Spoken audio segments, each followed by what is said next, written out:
The French army has seized Algeria in its revolt against de Gaulle. More on that later. In Laos, the government's army suffered its worst defeat of the Civil War, evacuating its last stronghold in north-central Laos. Now the communists may want to begin the ceasefire talks.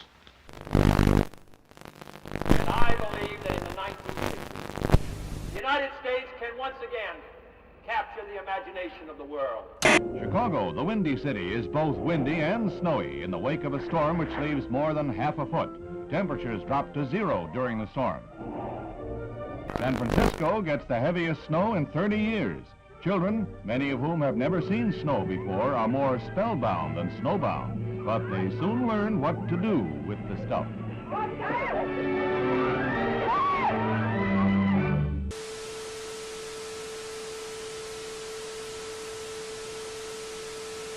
I, John Fitzgerald Kennedy, do solemnly swear that you will faithfully execute the office of President of the United States. that I will faithfully execute the office of President of the United States And will, to the best of your ability, and will, to the best of my ability, preserve, protect, and defend the Constitution of the United States. preserve, protect, and defend the Constitution of the United States. So help me God.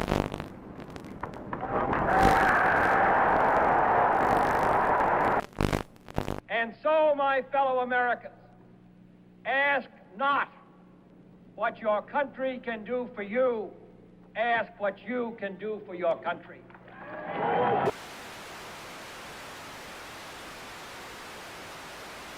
British Prime Minister Harold Macmillan arrives in Key West, Florida for a conference with the President on the explosive crisis in Laos. They jointly declare determination to prevent the Southeast Asian kingdom from being taken over by communist-supported rebels. Also discussed is Britain's ceasefire proposal to Moscow. Is the Soviet Union willing to agree to a ceasefire in Laos? We touched in conversation this subject. I have nothing to say publicly at this moment. The look for 61 will recall the Jazz Age, and where Paris leads, the rest of the fashion world is likely to follow. Here was a new symbol of communist ruthlessness. Overnight, East Berlin became a concentration camp, sealing in the inhabitants of that sector. Barbed wire and cement were the answers to the refugee problem. Khrushchev repeats his threat to sign a separate peace treaty with East Germany, which he claims, wrongly, rights in Berlin. Served with an order by East German authorities that all U.S. personnel must show identification before entering that section of Berlin, American troops answer with the only language the Reds seem to understand, a show of arms. Castro marks the second anniversary of his revolution with the biggest military parade ever staged in Cuba, featuring tanks and other heavy weapons from Russia and Red Czechoslovakia. Shortly afterwards, Castro demanded the United States Embassy drastically reduce its staff to 11 persons. It was the last straw in his long campaign of provocation and harassment. I believe that this nation should commit itself to achieving the goal, before this decade is out, of landing a man on the moon and returning him safely to the Earth. No single space project in this period will be more impressive to mankind or more important for the long-range exploration of space, and none will be so difficult or expensive to accomplish. The assault has begun on the dictatorship of Fidel Castro. Cuban army pilots opened the first phase of organized revolt with bombing raids on 3 military bases. In Havana, Acting Foreign Minister Olivares shows diplomats rockets fired from the Cuban raiders, which he claims have U.S. marking. These charges are totally false, and I deny them categorically. The United States has committed no aggression against Cuba, and no offensive has been launched from Florida or from any other part of the United States.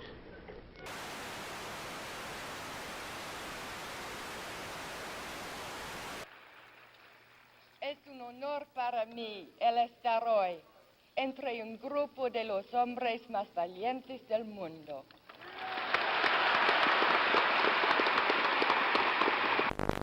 Castro gloated over his victory and told the world that Cuba was now a socialist nation and would hold no more elections.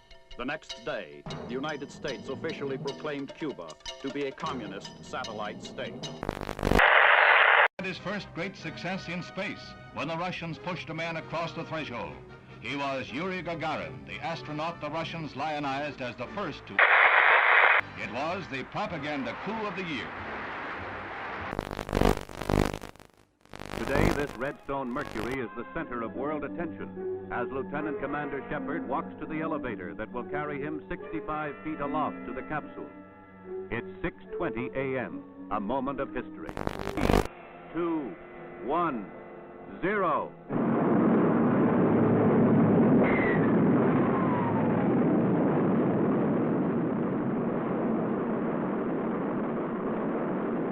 The rocket performs perfectly as it lifts the funnel-shaped capsule gracefully along. 115 miles up, he went 300 miles downrange, right on target, and was picked up by waiting helicopters.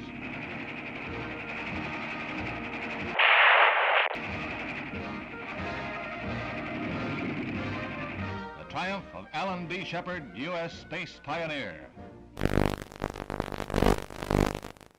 As the captain prepared to leave the capsule, explosive bolts on the escape hatch let go, and the Mercury is lost. However, the moon gets closer.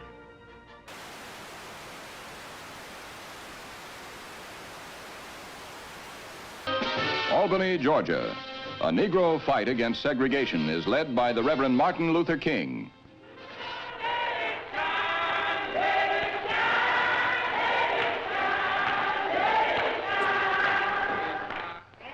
And if necessary, we must be willing to fill up the jails all over the state of Georgia. Солнце. Шар превращается в колоссальный светящийся купол. Яркое свечение еще продолжается. В этом опыте оно длится необычайно долго. Звук страшной силы напутствует прихода ударной волны.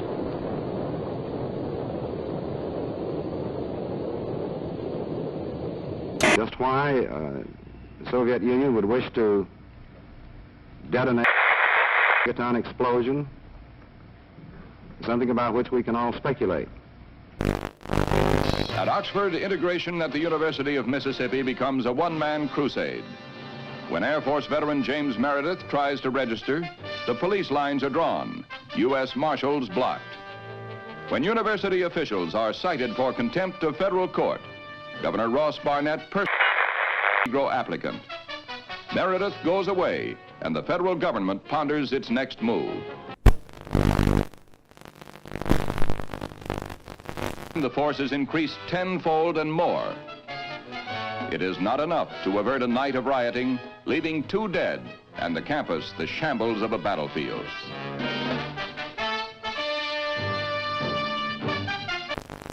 "75 students and other rioters are arrested.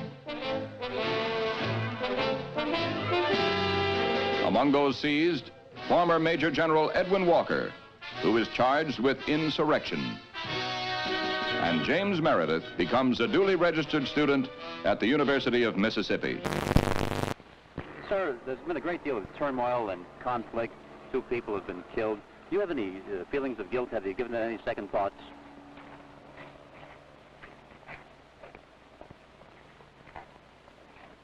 I'm very sorry that anyone had to get hurt or killed. But of course, I think that's an unfair question to me. I don't believe any of you believe that I had anything to do with that. President Kasavubu is taking the Leopold group on his return from a conference of Congolese leaders in Madagascar, at which it was agreed to convert the republic into a loose confederation. The streets are jammed for a parade in celebration of the decision. But red opposition to the plan is heated, and the pro-Soviet Antoine Gizenga, Lumumba's political heir, still controls key areas and sizable armed forces. The Congo's problems are far from over. Vienna was a neutral arena for a sparring match between 2 worlds. The men who hold the power to write tomorrow's history met, smiled, and resolved no problems. The dictator and the President, the East and the West. St. James Church in the Hudson River hamlet of Hyde Park is the scene of last rites for the First Lady of the World, Eleanor Roosevelt. President Kennedy heads the list of distinguished world leaders who pay last tribute to the extraordinary and beloved woman who is remembered as a humanitarian and one who loved her fellow man. There is no strife, no prejudice, no national conflict in outer space as yet. Its hazards are hostile to us all. Its conquest deserves the best of all mankind, and its opportunity for peaceful cooperation may never come again. But why, some say, the moon? Why choose this as our goal? And they may well ask, why climb the highest mountain? Why, 35 years ago, fly the Atlantic? Why does Rice play Texas? We choose to go to the moon. We choose to go to the moon.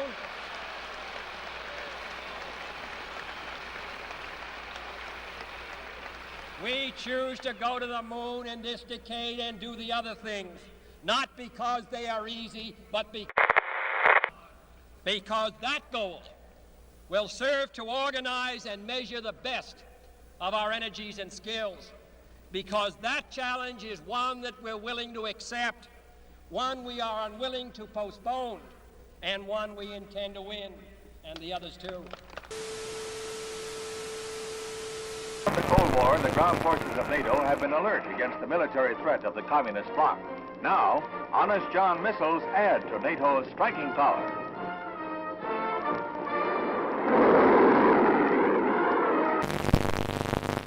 President Kennedy begins a tour of 4 space installations at Huntsville, Alabama, where he is greeted by Dr. Werner von Braun, space pioneer and director of this research and development center.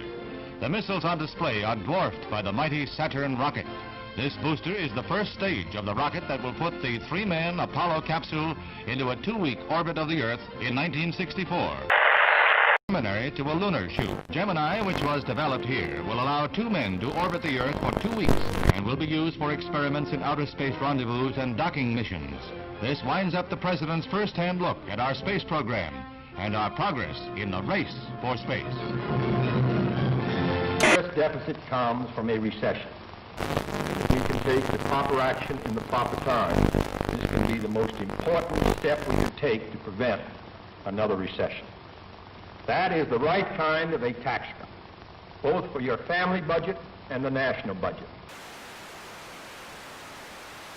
Chiang Kai-shek, leader of the peoples of Free China on the island of Taiwan, heads the celebration of the 50th anniversary of the overthrow of the Manchu dynasty.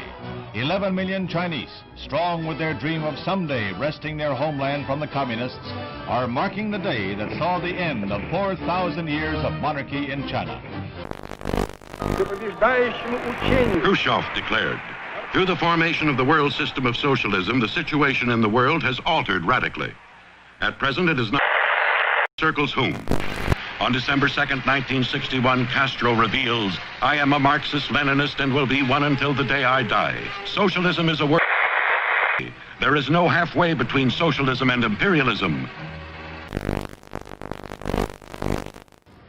This government, as promised, has maintained the closest surveillance of the Soviet military buildup on the island of Cuba. To halt this offensive buildup, a strict quarantine on all offensive military equipment under shipment to Cuba is being initiated. All ships of any kind bound for Cuba, from whatever nation or port, will, if found to contain cargoes of offensive weapons, be turned back.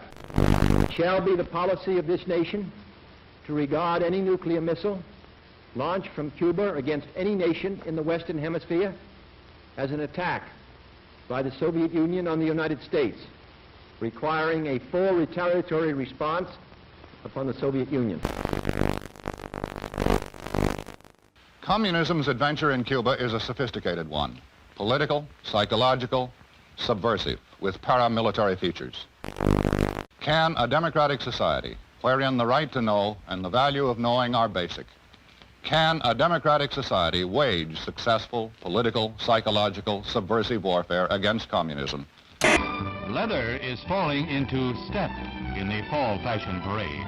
Finished in an explosion of rainbow colors, leather has been styled into smocks and sheath-top skirts like this eye-stopping pair.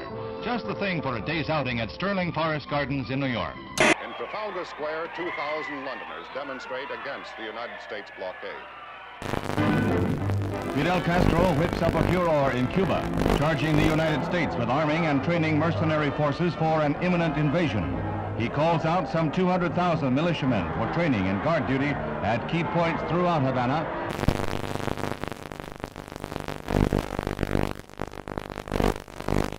Khrushchev happily receives a gift of the Cuban flag as he lines up with a solid endorsement for the home-brewed anti-Americanism of Fidel Castro, the Soviet sole Western Hemisphere ally.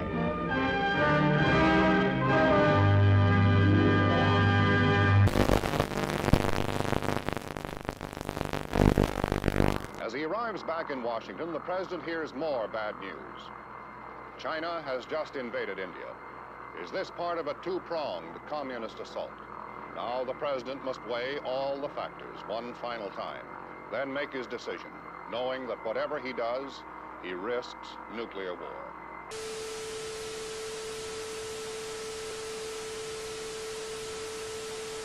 Meanwhile, the United States continues to reinforce its Cuban base at Guantanamo Bay, the naval depot that Castro wants the U.S. to give up. These Marines have been assigned the job of protecting the base against any Cuban threats that might arise during the present crisis. Mr. President,